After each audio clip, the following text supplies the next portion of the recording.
Prefeitura de Goiânia, Secretaria de Educação e Inovação. No ar, o programa Goiânia Cidade Educadora, com atividades remotas para a rede municipal de ensino, através da Goiânia FM 89,7 e pelo Facebook, na página do canal 51.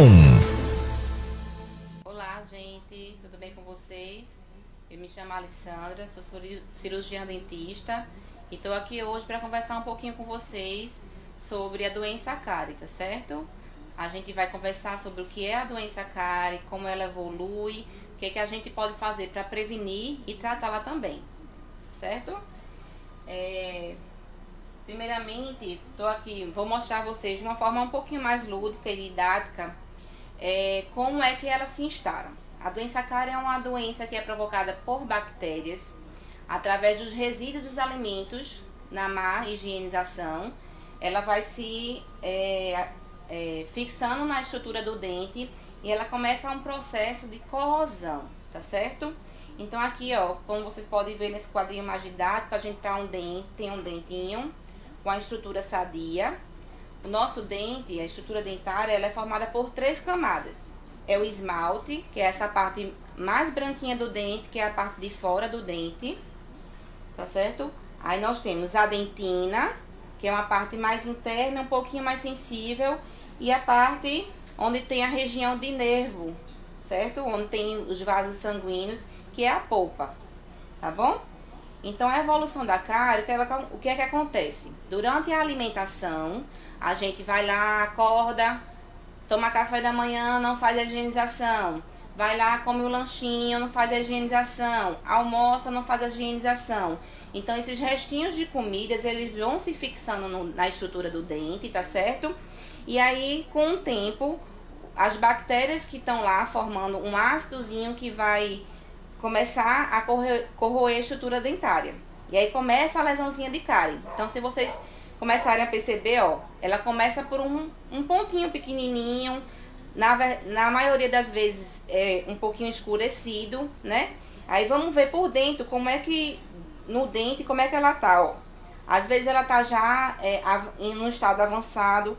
Quando a cárie dentária, ela tá nesse comecinho aqui, na estrutura que a gente chama de esmalte, é a hora que a gente tem de intervir. Então a gente procura o dentista. Aqui vai ser um processo, na maioria das vezes, indolor, porque ela não tá superficial, não tá tão invasiva ainda. E aqui a gente consegue, com aquele motorzinho, retirar o processo carioso e aí restaurar o dente e ele volta para a estrutura normal, que é o dente sadio, tá certo? Mas se a gente nessa hora não intervém, continua sem a higienização, continua comendo, se alimentando, indo dormir, principalmente sem escovar os dentes, o que é que acontece? Ela evolui. E aí ela vem já para uma fasezinha que já pega a segunda camada do dente, que é aquela que eu falei para vocês, que é a dentina, tá certo? Aqui você já sente sensibilidade. Nessa hora é a hora que você chega no consultório, né? E diz que tomou água gelada, que doeu o dente, que comeu alguma coisa doce, que doeu também. É aqui nesse momento que você já tem a sensibilidade, tá certo? Já começa o processo de dor. Então aqui a gente ainda consegue também intervir, tá certo? Às vezes a gente tem que anestesiar para remover esse tecido cariado, mas para impedir que ela chegue aqui, ó, pertinho do nervo. Porque quando a doença cárie evolui e chega no nervinho, a gente já está num estado que a gente não consegue mais salvar apenas com a restauração. Então a gente vem para um outro processo, que é o processo já do tratamento de canal ou a exodontia, que é a retirada do dente, tá certo? Então, é importante a gente saber que a cárie é uma doença, né? Quando ela se instala, você pode ter várias lesões de cáries nos dentes, tá certo? Mas que ela pode ser prevenida através da escovação, de hábitos saudáveis, alimentação saudáveis. Então, assim, esquecer um pouquinho os doces, não é deixar de comer, mas pelo menos deixar um pouquinho do lado, tá certo? E dar preferência por alimentos saudáveis, frutas, ao invés de estar o dia todo com doces, biscoitos, sucos, né, bastante açucarados. E a principal forma que a gente tem de prevenir é a escovação, tá certo? Então aqui, e a escovação correta, não adianta a gente chegar, acordar pela manhã, passar, encher a escova de pasta, passar pela boca e cuspir e passar água, não. Existe técnicas de escovação que vão retirar todo o resíduo de alimentos que ficam entre os dentes para que tenha realmente efetividade na prevenção dessa doença, tá certo, gente? E é isso que eu vou mostrar um pouquinho aqui pra vocês, tá certo? Eu tô aqui com a boca, tá certo? Todos os dentinhos, tá certo? E aí a gente vai começar essa escovação aqui, ó. Não precisa força, tá certo? Começando aqui, ó, pela frente, sempre aqui de forma circular, tá certo? Por quê? Porque eu tenho gengiva, tá certo? E se eu escovar aqui com força e dessa forma, a minha gengiva vai se machucar, porque ela é sensível, tá certo? Então a gente sempre vai começar essa escovação de forma circular, tá certo? Passando em toda a região, inclina um pouquinho a escova, ó, pra ela penetrar um pouquinho na gengiva, pra gente conseguir tirar essa sujeirinha que fica, o restinho de alimento que fica aqui entre a gengiva e o dente, tá certo? E depois disso a gente passa pra região de trás, tá? Como é que eu vou escovar aqui atrás? Aonde a gente morde, que é a parte oclusal dos dentes, a gente vai no vai e vem, tá? Então escova dessa forma. Vai pro outro lado, vai pra cima, pro outro também, tá bom? Região de trás, aqui ó, por trás dos dentes, principalmente dessa região anterior, que a gente chama dos incisivos centrais. A gente tem que passar a escovinha aqui atrás, ó, pra tirar toda a sujeirinha que fica aqui atrás, porque aqui embaixo da língua a gente tem uma glândulazinha que tá o tempo todo jogando saliva. Nessa saliva também vem cálcio. E aí, se tiver restinho de alimentos aqui, vai calcificar e vai ficar aquela camadazinha, uma crostazinha amarela, sabe? Branquinha amarela, que aí a gente só consegue retirar no dentista, tá? Então a gente tem que lembrar de escovar aqui essa região de trás dos dentes, tanto o inferior quanto o superior. E por último, nunca esquecer de escovar a língua, tá? A língua é o tapete da nossa boca, então bota a linguinha pra fora e joga essa sujeirinha toda pra fora, que é pra não ficar resquícios de alimentos em nenhuma região, né? As principais horas de escovação. Ao acordar, logicamente, né? Porque a gente quer ficar com o hálito fresco, quer manter o hálito saudável durante o dia. Após a refeição, se alimentou 30 minutinhos, vai lá e escova os dentinhos, tá certo? E principalmente antes de dormir, tá certo? É a escovação mais importante, é aquela escovação antes de dormir. Porque durante a noite o fluxo salivar da gente diminui bastante. Então, tanto é que tem alguns pacientes que se queixam, que acordam com a boca seca. E a diminuição do fluxo salivar faz com que a proliferação das bactérias provenientes dos restinhos de alimentos que ficam, né, aumente, e aí ela vai ter um poder mais forte e vai corroer mais rapidamente os dentinhos, causando a evolução da cárie, tá certo? Então é isso, gente, que eu vim trazer pra vocês, tá certo? Eu espero que vocês tenham gostado. Então, gente, nós já ainda estamos em pandemia, tá certo? Assim como o cuidado com a saúde bucal, é importante que a gente consiga manter a higiene pessoal, tá sempre lavando as mãos. Quando não houver a possibilidade de ter em mãos água ou sabão, usar o álcool em gel para estar higienizando as mãos, tá certo? E a visita regular ao dentista também. Aproveitar agora esse período que a gente já retomou os atendimentos, para que a gente possa fazer nossa consulta de prevenção também nas unidades de saúde, tá certo? Então a gente aguarda vocês lá.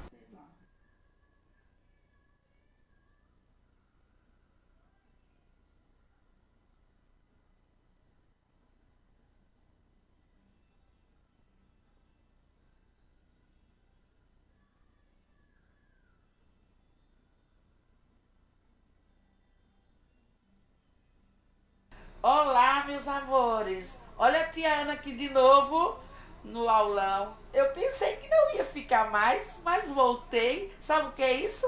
Amor. Amor por vocês. Então, bora começar o nosso aulão? É o quarto aulão. Vem com tia Ana.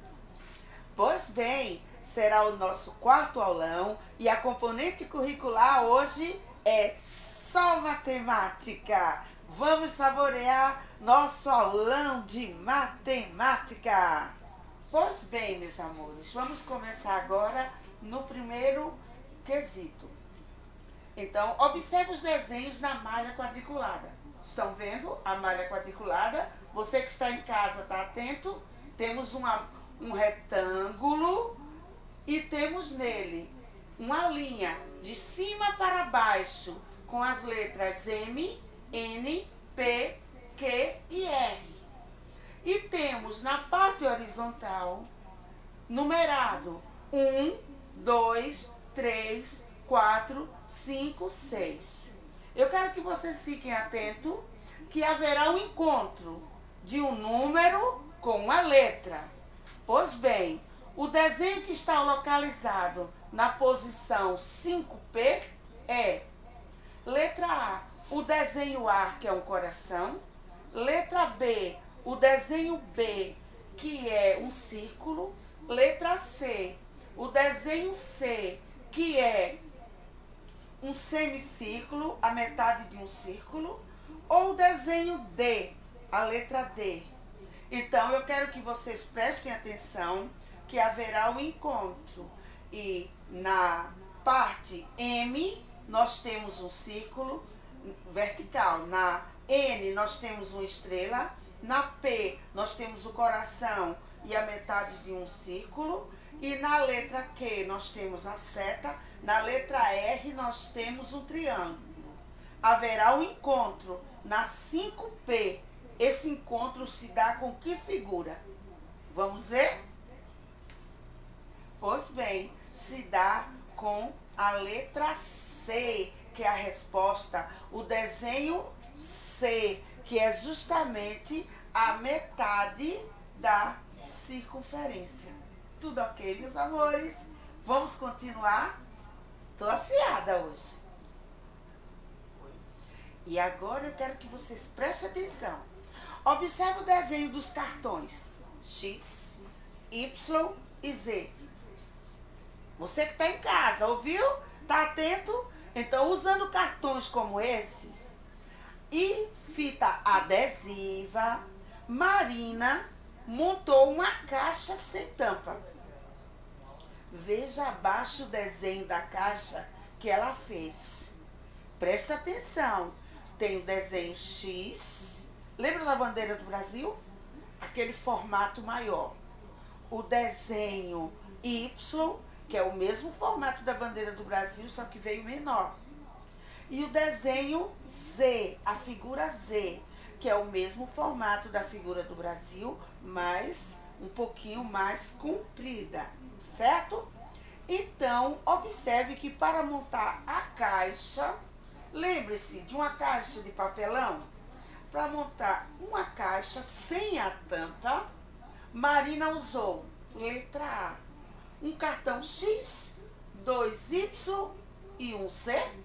Letra B, um cartão X, 2 Y e um Z. Ou a letra C, 2 cartões X, 1 Y e 2 Z. Ou a letra D, 2 cartões X, 2 Y e um Z. Tudo isso para montar a caixa como uma caixa de papelão, o mesmo formato, só que sem a tampa. E aí, pense. E agora, meus amores, é a letra A. Para montar essa caixa, Marina usou um cartão X, 2 Y e 2 Z. Portanto, a opção é a letrinha A. A de amor. Vamos agora para a próxima questão. Marina colocou diferentes figuras numa página do seu caderno. Você sabe que a página do caderno tem um formato que lembra também o mesmo formato da bandeira do Brasil, o mesmo formato, a tampa da caixinha de papelão. Então, pois bem, como mostra o desenho abaixo. Então, nós temos um retângulo e dentro dele várias figuras geométricas. Que para você que está vendo, fica fácil, mas para você que está em casa, você vai ter uma dica, certo? Pois bem, essa figura tem em comum, letra A, o mesmo tamanho, as figuras que estão dentro. Letra B, o mesmo número de lados. Letra C, a forma de quadrado. Ou letra D, a forma de retângulo. Ele quer saber, essas figuras têm em comum o mesmo tamanho, o mesmo número de lados, olha, a forma de quadrado ou a forma de retângulo. Então, para isso, meus amores, vocês precisam contar as laterais das figuras para saber a quantidade de lados. Na primeira figura é um retângulo, na segunda é um paralelogramo, na letra C, na próxima figura laranja, nós temos um losango que lembra a bandeira, o meio da bandeira do Brasil. Nós temos um trapézio, nós temos outro losango, um quadrado em forma de invertida. Então, nós temos todas essas figuras. Então, o que é que elas têm em comum? Bora? Vamos descobrir o que é? Pois bem, todas as figuras são quadriláteros. Elas têm 4 lados. Então, a letrinha certa é a letra B, o mesmo número de lados. Tá certo? E agora vamos para a próxima questão. A professora pediu que seus alunos desenhassem um quadrilátero. Estão lembrados que eu falei na questão anterior que é quadrilátero? Estão ligados? Você de casa? Pois bem, a professora pediu que seus alunos desenhassem um quadrilátero que tem 2 pares de lados paralelos. Antes de eu falar das figuras, eu quero lembrar você o que é paralelo. Se você imaginar, meus amiguinhos, 2 linhas caminhando juntas, com distanciamento, elas vão caminhar, mas nunca vão se encontrar. São as chamadas linhas paralelas. Desenha aí em casa 2 linhas, uma ao lado da outra, com a distância. E aí você vai caminhar, tadinhas, não vão se encontrar. Isso aí são paralelos, tá certo? Então, no quadro eu tenho abaixo, eu tenho Rita, que ela desenhou um trapézio. Ó, a distância do nosso pescocinho para o ombro forma um trapézio. Sérgio, ele desenhou um pentágono. Já Maria, ela desenhou um retângulo. Vilma, um losango. Lembra do amarelinho da bandeira do Brasil? E Ruth desenhou um triângulo. Então aí, veja, quem acertou? Letra A, Sérgio e Ruth, foram eles que marcaram as questões que são paralelos, que tem linhas paralelas. Foi Rita e Sérgio? Foi Rita e Ruth, letra C? Ou foi Maria e Vilma? Vamos ver? Vamos. Foi Maria e Vilma. Maria desenhou um retângulo, lembra do formatinho da bandeira do Brasil, o formatinho da folha do caderno? Um retângulo. E Vilma desenhou o quê? Um losango. Aí você vai dizer, mas tia Ana, o losango ele é meio formando o centro da bandeira do Brasil amarelinho, aquilo ali tem linhas paralelas? Tem. Se você traçar, elas não vão se encontrar. Pegue a linhazinha e vá direto. Pegue a outra, vá direto. Não vão se encontrar. Então, parabéns para você que acertou e parabéns para você que tentou. Vamos pro próximo? Veja aí essa menina elegante. Ela está com o jeitinho que vai sair de férias, né? Que delícia, hein? As nossas vão demorar, mas nós já tivemos muito tempo de descanso.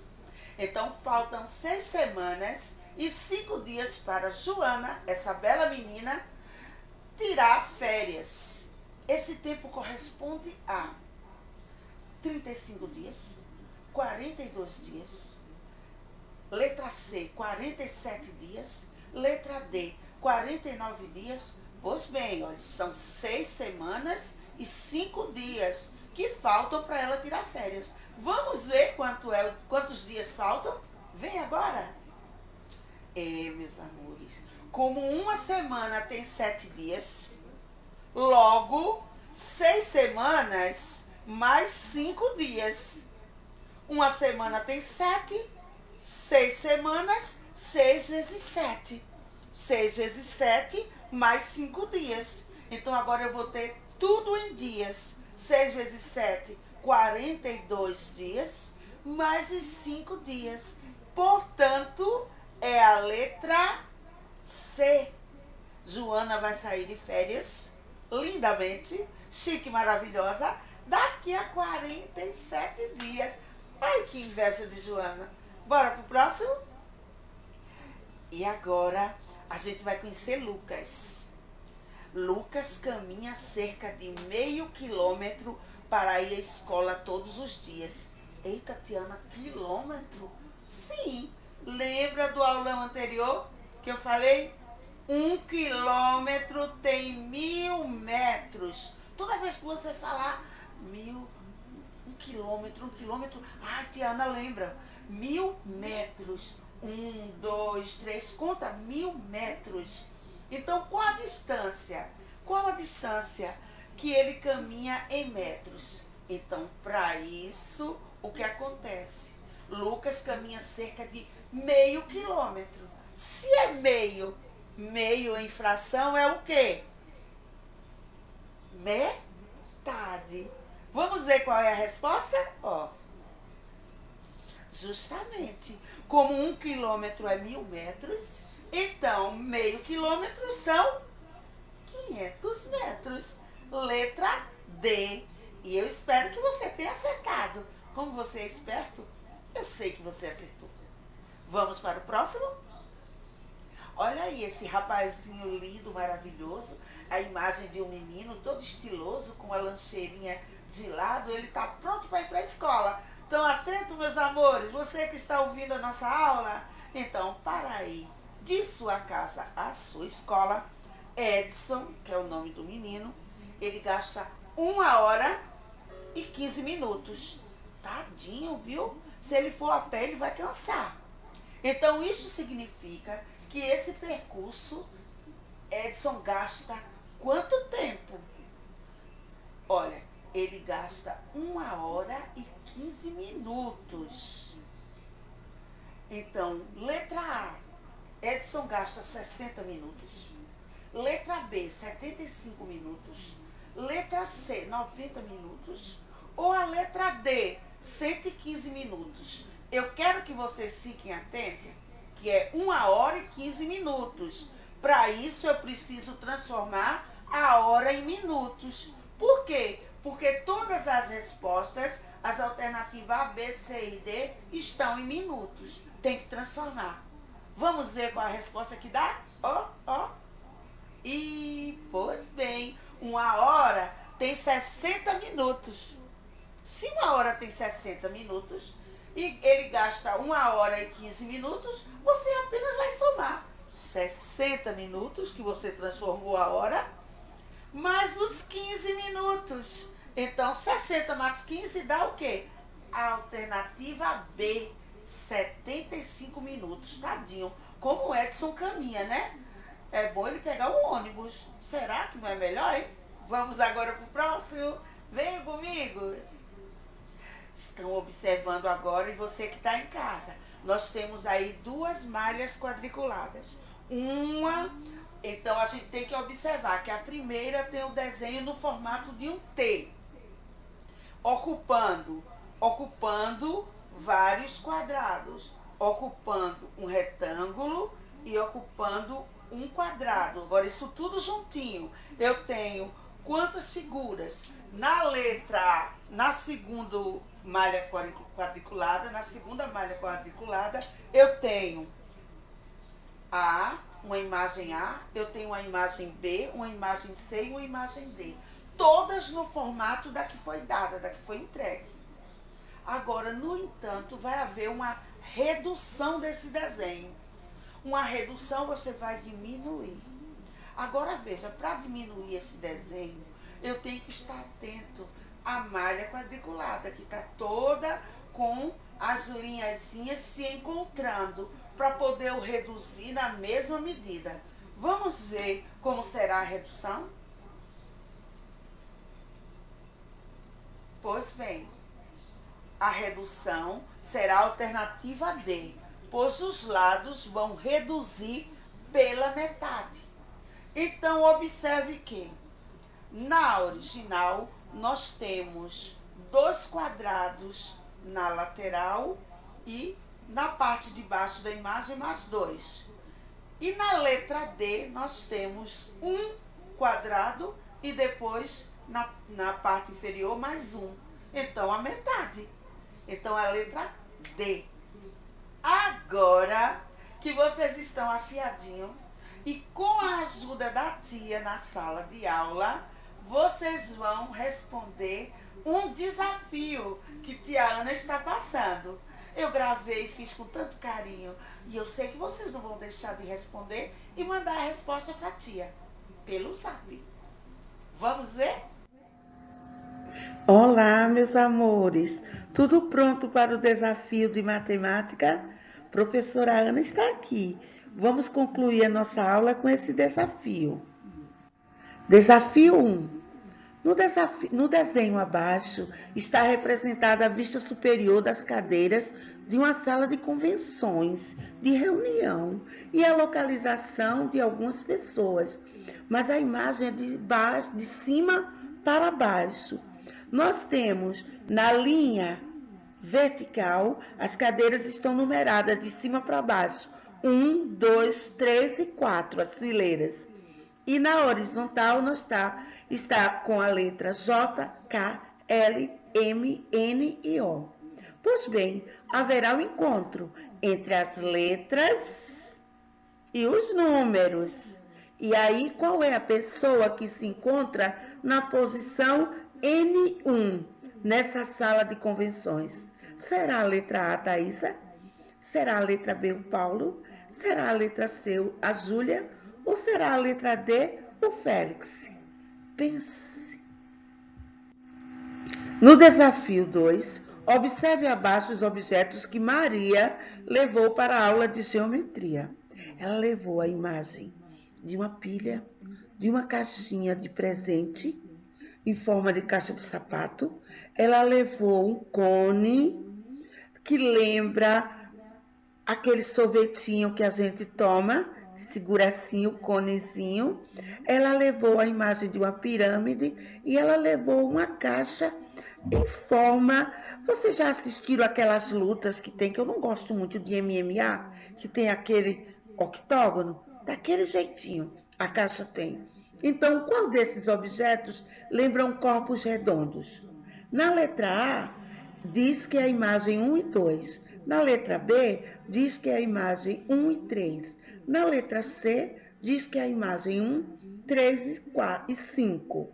E na imagem D, na letra D, diz que é a imagem 2, a imagem 4 e a imagem 5. Pense. No desafio 2, eu não vou poder dar muita dica, porque nós temos 4 imagens, 4 figuras planas, 4 figuras geométricas. Sua observação vai ser: qual dessas figuras representa um pentágono? Será a letra A, a figura 4, B, a figura 3, C, a figura 2 ou D, a figura 1? A dica que eu posso dar é que o Brasil foi pentacampeão. O desenho abaixo, nesse quesito agora, é reformado por figuras geométricas. Nós temos várias figuras geométricas e eu também não vou poder dar dica, porque são imagens em forma já da resposta com a figura geométrica. Então, nesse desenho, a figura que melhor representa o retângulo está representada pelo número. Letra A, pela 1, em algarismo romano, viu? Letra B, pela figura 2, em algarismo romano. Letra C, pela figura 3, em algarismo romano. Pela figura 4, em algarismo romano. Mais uma vez eu falei que não ia dar dica, mas eu vou dar. Ele falou retângulo. Quem lembra do formato da bandeira do Brasil? Aquela parte maior. Pense. Vamos agora para o desafio 5. Sávio fez a redução, diminuiu, do desenho de um catavento. O desenho original e a sua redução está representada na malha quadriculada abaixo. Nós temos o desenho original e o desenho reduzido. Observe. A área do desenho do catavento reduzido em relação ao original é a metade, a quarta parte, o dobro, o quádruplo, metade, meio, quarta parte. Você dividir em 4 pedacinhos. Letra C é o dobro, você tem um e tem mais outro, ou é o quádruplo, 4 vezes o desenho original. Eu espero que vocês tenham ficado atentos ao desafio. Um cheiro de tia Ana e mande a resposta para a professora. Tchau! Sabendo que com certeza você se saiu bem e que a professora está orgulhosa, com certeza sua nota foi maravilhosa. E agora, para finalizar a nossa aula, eu vou dizer para vocês uma coisinha muito importante que a gente vem dizendo. Os protocolos precisam ser respeitados. Você tem lavado a mãozinha quando chega em casa com bastante sabão? Você tem saído e usado álcool gel em cada lugar que você entra? Você tem mantido o distanciamento como forma de amar? Se você tem feito isso, é porque você é um cidadão consciente. Agora pergunta que não quer calar.